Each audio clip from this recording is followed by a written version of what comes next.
Thank you very much, Lascan Corla, and no problem, Deputy Bruin. While we may not agree on many things, I absolutely admire your integrity and your passion, and I very much respect it.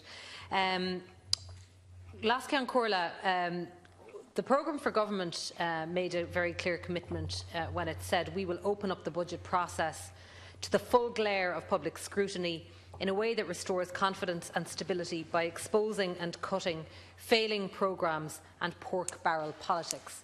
That was a clear commitment of both government parties. It's one that I actually believed and one that I thought would be followed through on. But sadly, as we saw in the recent budget, which this bill gives effect to, or to part of it, nothing could be further from the truth. This is a return both to populism and to pork barrel politics, and I would argue to the sort of Bertienomics that has brought this country to the knees on one occasion, and which I believe must be resisted without any hesitation on this occasion.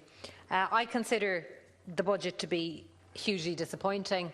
I consider it to be unambitious. We have seen nothing new from this government in terms of a new economic vision, a new agenda for Ireland, a vision that will lead us to secure and stable economic conditions and social conditions long into the future.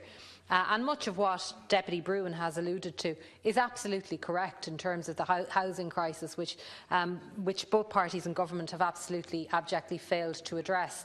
Now, I may not agree with the proposal about rent controls or rent caps, but I do believe that there is a very clear solution to the problem, which unfortunately this government doesn't have the imagination to implement, and that is to build more houses. It's very simple.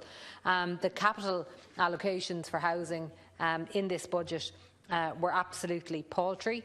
There is no new thinking in terms of new streams of funding to build housing, and there seems to be still a huge reluctance to the delivery of community and social housing through local authorities, which I find quite extraordinary. My party, Renew Ireland, was established because we want to create a future, a really clear, stable, secure future in this state for the 425,000 people, or 19% of the labour force, whom as recently as August of this year were either in receipt of job seekers allowance, in receipt of social welfare support through back to work schemes, in receipt of back to college grants, and part of a 3-day working week. We don't have anything close to full employment in the state, and we won't have for quite a long time if we don't strive to do better, to be more ambitious and to deliver better outcomes and more sustainable ones for our citizens. We have proposed a new tax environment, an entirely new way to stimulate growth and investment in the economy.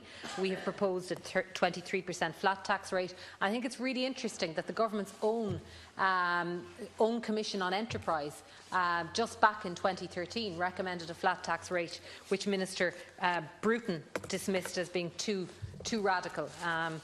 But clearly, for a government which has no real economic vision, anything so radical is going to be rejected without any scrutiny or any real consideration. We believe there are a number of measures that ought to have been introduced in this bill, and indeed in the budget more broadly, which have been completely absent. We would like to see the reinvigoration and the expansion and extension of community employment schemes. They really do work.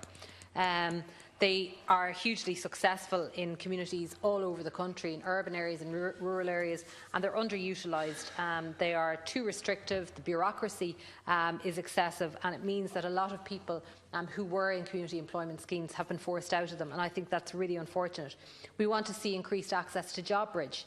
We've proposed in our pre-budget submission to develop greater access to JobBridge and to ensure that certain kinds of companies can offer better training and development opportunities for people through that scheme.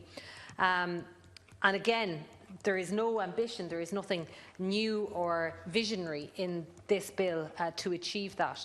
I have to say, on the one hand, everybody is going to welcome a €5 increase in the children's allowance, but it really, to me, sums up the Bertienomics approach of this government. A little bit here, a little bit there.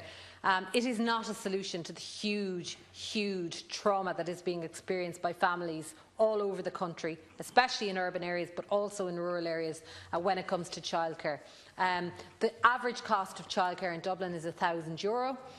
It is a second mortgage. It is a huge noose around the necks of families. It is disencouraging people to have larger families and to have more children. And I think that is morally wrong. I think it's wrong that people are being punished for trying to balance work with the provision of childcare. And a €5 increase on children's allowance will do nothing for those families that are struggling to maintain a balance between family life and working life. There's a lot more to be said, Las Cian Corla, but unfortunately I have been limited to 5 minutes. Thank you.